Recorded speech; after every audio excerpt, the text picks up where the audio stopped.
kind of funny that I cut out the S part, so it's like Ega. That was kind of a mistake on my part. And I'm using the Sonic 3 Sprites mod, so unfortunately I didn't show off the actual title music. They decided to replace it with the Sonic 3 title music for some reason. And because of the Sonic 3 sprites, I guess that also explains why we don't see Tails wearing his OVA goggles when he's flying the tornado. But yeah, I guess the plot of this game is that Eggman has the Phantom Ruby, which basically, I don't know if it creates illusions or if it actually warps Sonic and Tails to different places. Like it's kind of misleading and disappointing that you start out in Angel Island and then you get sent to Green Hill Zone, which already appears in so many games that kind of caused a bit of a disappointment uproar when it was revealed. Even though it's a pretty fun stage, even if Act 1 is a little too similar to the original. But yeah, it is pretty fun. It is more fun getting to play it with the spin dash finally. Not to mention the insta shield, although I think you have to beat bonus stages or something in order to get the insta shield in this game. Unless, of course, you use the mod manager code for the PC, and you can just get it with the drop dash right away. I love that they have the elemental shields in this game.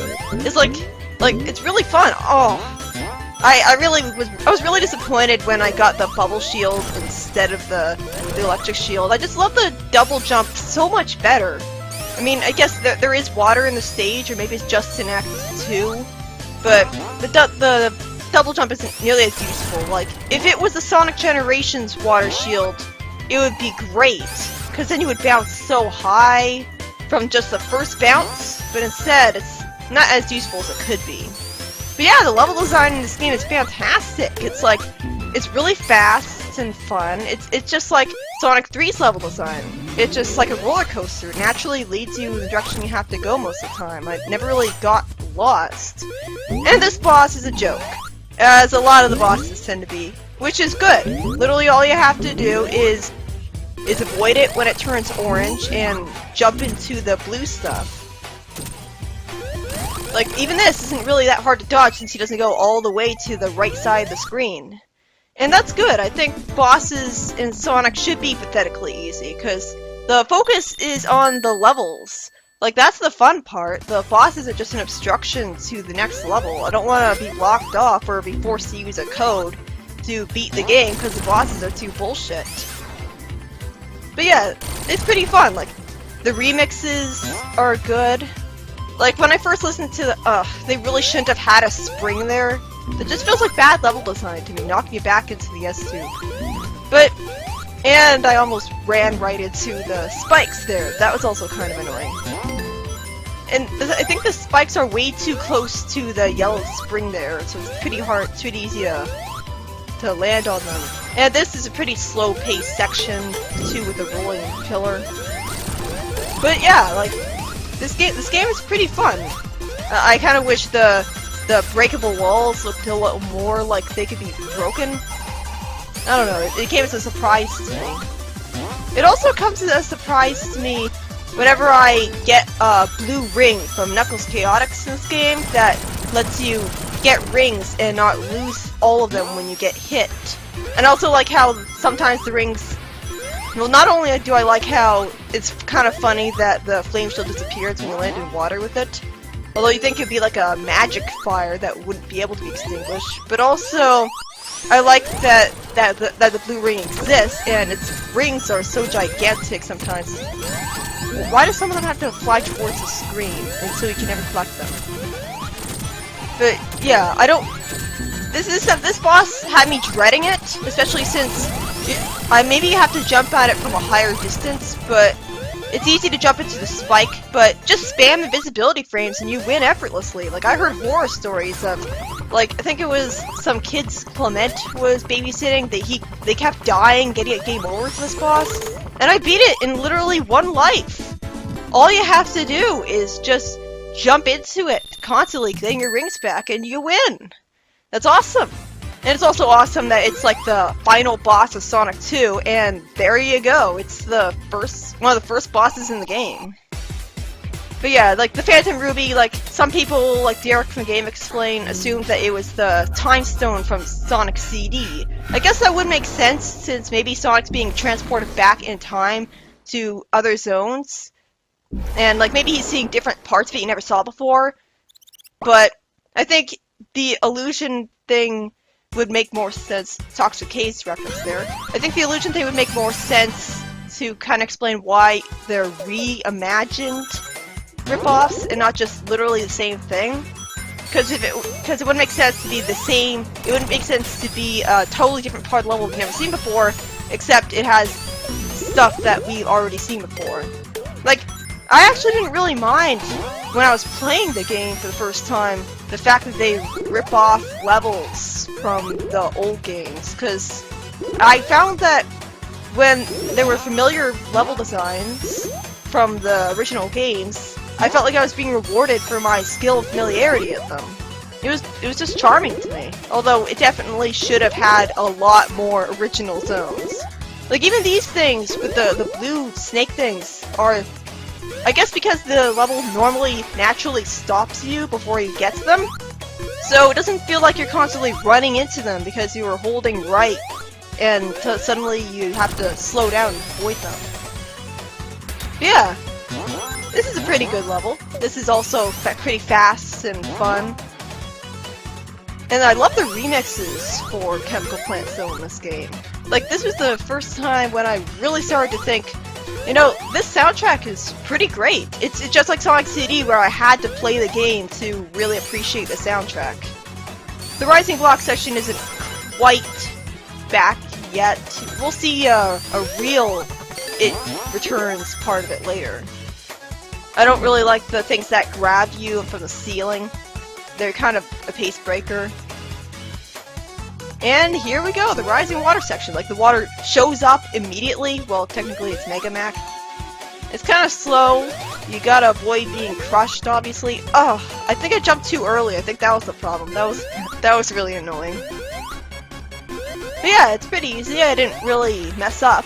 I kind of wish that it was a little bit longer, like a little bit more challenging. I don't know. And of course, I knew to slow down, so I wouldn't just run ahead and fall down, because that was how it was in the original game. And I also knew to stop here because I played the original game. So it's like, it's rewarding you for playing the original games. But yeah, this game was made by Christian Whitehead, which is the guy, well, I don't know, he actually helped a lot. I think he programmed most of it. Christian Whitehead was the good one who made the Sonic CD remake and the Sonic 2 for Sonic 1 for mobile remakes, which are really good, obviously. They even have like full screen, like widescreen now. Although it doesn't really matter since you're trapped to the center of the camera all the time anyways.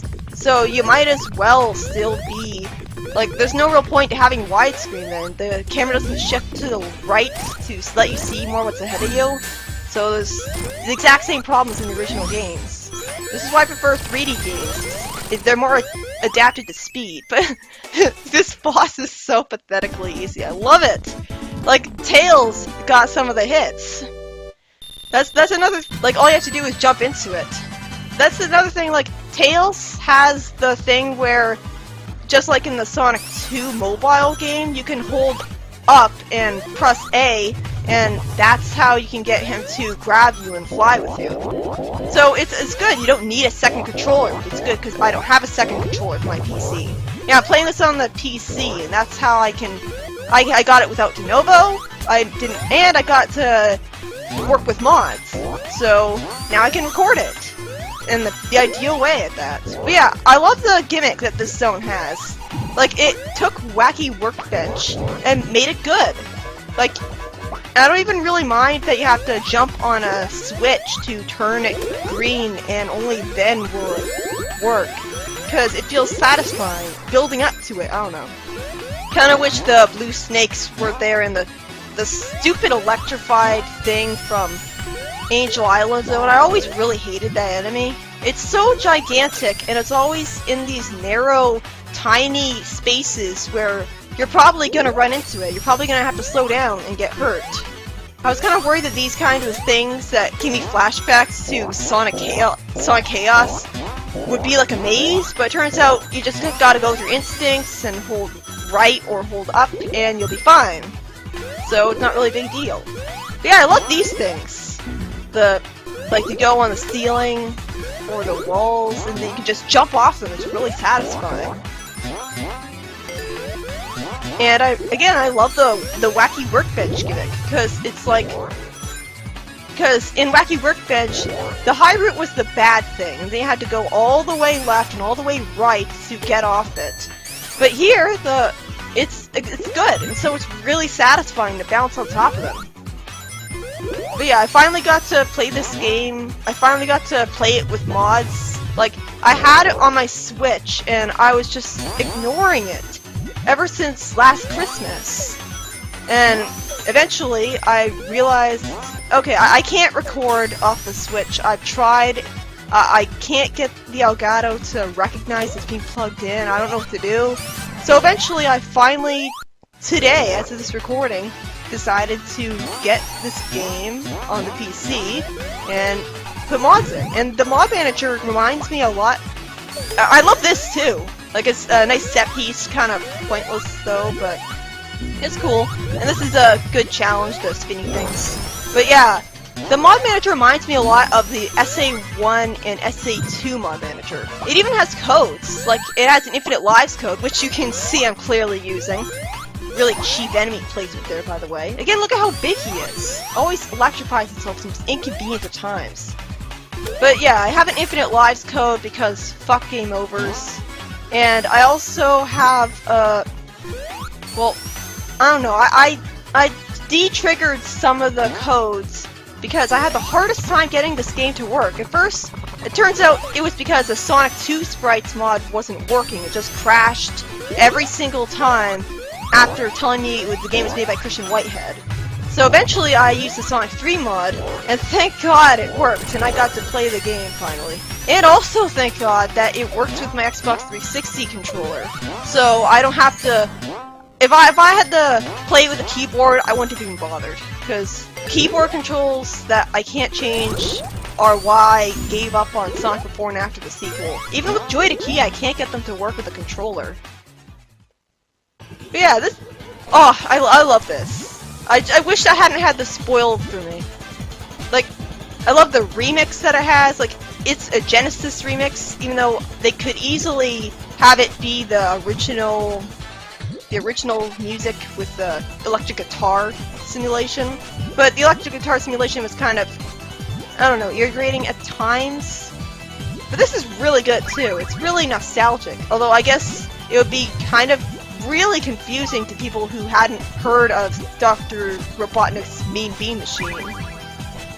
But it's not a big deal that it's such a drastic gameplay change because Robotnik's AI is so stupid that you're going to win no matter what. Like, I barely know what I'm doing here. I'm kind of thinking ahead, trying to get combos, but there's a reason I never beat that particular game. But yeah, it's really charming. This is the first Sonic game to output at like 4K resolution, not that I really care, and the video doesn't exactly show it for some reason, even though it was HD in the video editing software. I don't really see the point since it's the Genesis graphics, which honestly I love, but I think Sonic 4 Episode 2 looked really fantastic too, but this is the best for the nostalgia thing, and maybe it had to have these graphics in order to also have the same engine as in the classic Sonic games, because it obviously controls exactly like the classic Sonic games and stuff, which is what makes it good. Same momentum, same everything. But yeah, like there's tons of codes, like there's all sorts of special stage codes, so I've never actually found a special stage at the time of this recording. At the time of this recording, I'd gotten to, like, Press Garden and given up. But I haven't really... Yeah. Like, I'll probably be able to get all the Chaos Emeralds. And if I don't, I can just use a code to get Supersonic without even needing any of the Emeralds. Yeah, I don't really care. I'll use codes if I like. Besides, I'm not even gonna die until like Flying Battery Zone's boss fight. I'm not exactly terrible at this game, which really surprised me. I haven't played any classic Sonic games in months. I got really lucky.